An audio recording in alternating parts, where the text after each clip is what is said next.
ఇప్పుడు పెయిన్ అనగానే చాలామంది ఇంక్లూడింగ్ మీ, నేను కూడా డాక్టర్ అనగానే అమ్మో సర్జరీలు అంటారేమో, అది అంటారేమో, ఇది అంటారేమో అని చాలా కంగారు పడతాం కదా.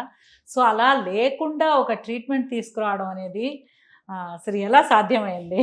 ఇప్పుడు మీరు పెయిన్ అన్నారు కదా, అవును డాక్టర్. దీని మీద పెద్ద పెద్ద అపోహలు ఉన్నాయి, ఉమ్, చాలా తప్పులు జరుగుతున్నాయి. ఉమ్, ప్రజల యొక్క ప్లస్ డాక్టర్స్ యొక్క పర్స్పెక్టివ్, దృక్పథము దీని గురించి చాలా రాంగ్ పోతుంది. ఏంటంటే నొప్పి అనగానే అది దీర్ఘకాల నొప్పి. ఉమ్, దీనికి ఒక మనిషి అనుకునే ఆ విధానము అండ్ ఇది నొప్పి ఎందుకు వచ్చింది అన్న విధానము పలు విధాలుగా రాంగ్ వేస్లో పోతుంది. ఉమ్, నొప్పి అనగానే ఏంటంటే అది మనకి ఏదో సంకేతం ఇస్తుంది.